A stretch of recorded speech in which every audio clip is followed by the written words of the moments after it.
Assalamu alaikum. Welcome to Saliha's Gallery. If you like this video, please share, subscribe and don't forget to hit the bell icon.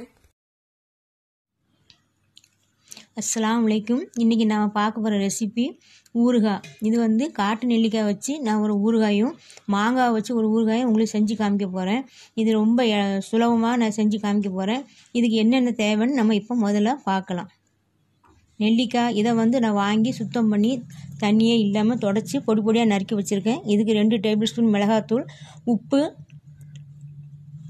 பெருங்காயத்தூள், கடுகு, தாளிக்க நல்லெண்ணெய், அப்புறமா மாங்காய். இதையும் அதே மாதிரி தான் வாங்கி நல்லா கழுவி தொடச்சி தண்ணியெல்லாம் வச்சுருக்கேன். பொடி பொடியாக நறுக்கி வச்சுருக்கேன். இதுக்கும் கடுகு, பெருங்காயத்தூள், மிளகாத்தூள், உப்பு, கல் உப்பு நான் அரைச்சி தான் வச்சுருக்கேன். முதல்ல நாம் நெல்லிக்காவை எப்படி நறுக்கலான்னு பார்க்குறேன். இது வந்து எல்லாத்துக்கும் நான் சொல்கிறது இல்லை, பிகினர்ஸ்க்கு வேண்டி தான் நான் சொல்லிகிட்டு இருக்கேன். இதில் வந்து கோடு கோடாக இருக்கும். இதில் நம்ம கத்தியை வச்சு நல்லா பதிஞ்சு எடுத்து நெம்பி எடுத்தாலே ஒவ்வொரு துண்டாக விழுந்துடும். அதனால தான் நான் உங்களுக்கு செஞ்சு இப்போ நான் நறுக்கி காமிச்சிட்டு இருக்கேன். இது வந்து பிகினர்ஸ்க்கு வந்து ரொம்ப யூஸ்ஃபுல்லாக இருக்கும். ஒவ்வொரு துண்டாக நம்ம நறுக்கி நம்ம ஊறுகாய் போடும்போது ஊறுகாய் நம்ம யூஸ் பண்ணும்போதும் ஒவ்வொரு துண்டு ஊறுகாய் நம்ம எடுத்து யூஸ் பண்ணலாம். பெரிய முழுசாக நம்ம போட்டாலும் கூட அந்த ஊறுகாய் வந்து ஒரு நாளைக்கு ஒரே அடியில் நம்ம சாப்பிடவும் கூடாது, உடம்புக்கு நல்லதில்லை. அதனால தான் நான் இப்போ நறுக்கி காமிச்சிட்டு இருக்கேன். அடுத்தது நான் மாங்காய் வந்து தோலோடி பொடி பொடி பல்லாக நம்ம நறுக்கி வச்சு விடணும். தோல் இல்லாமல் நறுக்குனா அது மாங்காய் ஒரு மாதிரி வலுவலுன்னு இருக்கும். அதனால தான் தோலோடு சேர்த்து பொடி பொடி பல்லாக நான் நறுக்கி உங்களுக்கு காமிச்சிட்டு இருக்கேன். இது எல்லாமே பிகினர்ஸ்க்கு தான் நான் காமிச்சிட்டு இருக்கேன். நான் பெரியவங்களுக்கு அவசியம் இல்லை. இப்போ நம்ம சட்டியை சுட வச்சு நல்லா சூடான பிறகு நல்லெண்ணெயை நம்ம தாராளமாக ஊற்றிக்கிடலாம். எண்ணெய் காயட்டும். காஞ்சதுக்கு அப்புறமா தான் கடுகு போடணும். கடுகு போட்டு நல்லா பொரிஞ்சு கடுகு வாசனை நல்ல மனம் நல்ல அழகாக வரும்.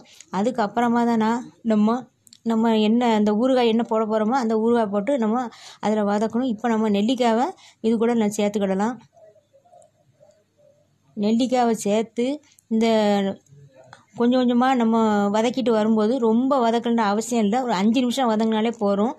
அடுப்பை வந்து மீடியம் சைஸில் வச்சுக்கிடுங்க. மீடியம் சைஸில் வச்சுட்டு அந்த எண்ணெயோடு கலந்து ஒரு 5 நிமிஷம் நீங்கள் இதை வதக்கினாலே போகிறோம். அதுக்கப்புறமா இதில் நம்ம பெருங்காயத்தூள், உப்பு, மிளகாத்தூள் எல்லாம் போட்டு கலந்து அடுப்பை ஆஃப் பண்ணிடணும்.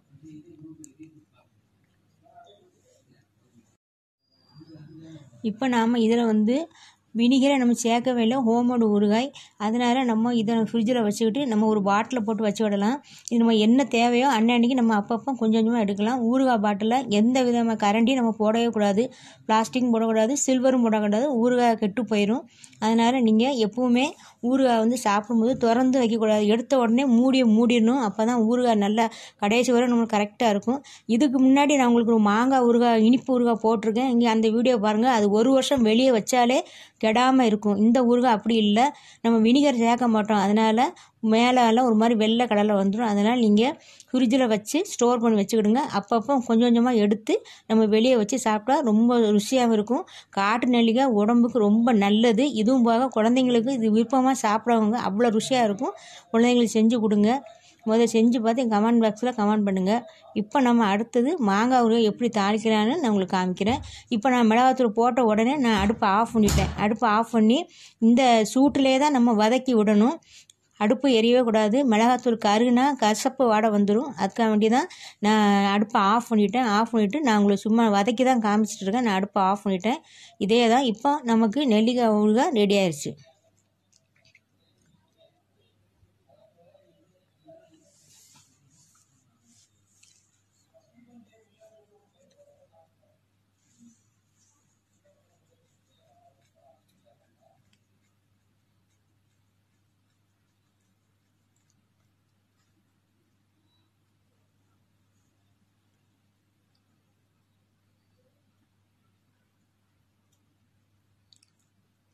அடுத்தது நம்ம இப்போ மாங்காய் ஊறுகாய் எப்படி தாளிக்கலான்னு பார்க்கலாம். இதே மெத்தடு தான். ஆனால் இதுக்கு வந்து நம்ம 5 நிமிஷம்லாம் வதக்கவே கூடாது. எண்ணெய் நல்லா காஞ்சதும் நம்ம கடுகை போட்டுக்கிடலாம். கடுகு பொரிஞ்சதும் நம்ம மாங்காவை அதில் கொட்டி உடனே நீங்கள் அடுப்பை வந்து ஆஃப் பண்ணிடுங்க. இந்த சட்டியில் உள்ள சூட்லேயே தான் நம்ம மாங்காவை நல்லா வதக்கி விடணும். ரொம்ப வதங்கினா மாங்காய் வந்து அந்த ஒரு மாதிரி மாம்பழத்தன்மை மாதிரி கொலன்னு வந்துடும். மாங்காய் சாப்பிடவும் நம்மளுக்கு பிடிக்காது. அதனால தான் நான் மாங்காய் போட்ட உடனே நான் அடுப்பை ஆஃப் பண்ணிட்டேன். இதுக்கு அப்புறமா தான் நம்ம மிளகாத்தூளும் பெருங்காயத்தூளும் உப்பும் போட்டு நம்ம இந்த சூட்டிலே தான் கலக்கி விடணும். அடுப்பு நமக்கு அவசியமே இல்லை. முதல்ல நம்ம அடுப்பை ஆஃப் பண்ணிடுங்க. ஆஃப் பண்ணிவிட்டு இப்போ போடுற அந்த கல் உப்பு, இது வந்து நான் எதுக்கு சொல்கிறேன் திரும்ப திரும்ப அப்படின்னா, நம்ம பொடி உப்பு போடுறத விட கல் உப்பு வந்து நம்ம மிக்சியில் நுணுக்கி போட்டால் தான் ஊறுகாயும் கெடாமல் இருக்கும். எப்போவுமே கல் உப்பு யூஸ் பண்ணுங்கள். அதுதான் நமக்கும் நல்லது, உடம்புக்கும் நல்லது. இப்போ நான் பெருங்காயத்தூள் போட்டிருக்கேன் பார்த்தீங்களா? இந்த பெருங்காயத்தூள், மிளகாத்தூள், மாங்காய், இந்த எண்ணெய் எல்லாம் சேர்ந்து வதக்கி நம்ம ஊறுகாய் இப்போ ரெடி பண்ணிடலாம்.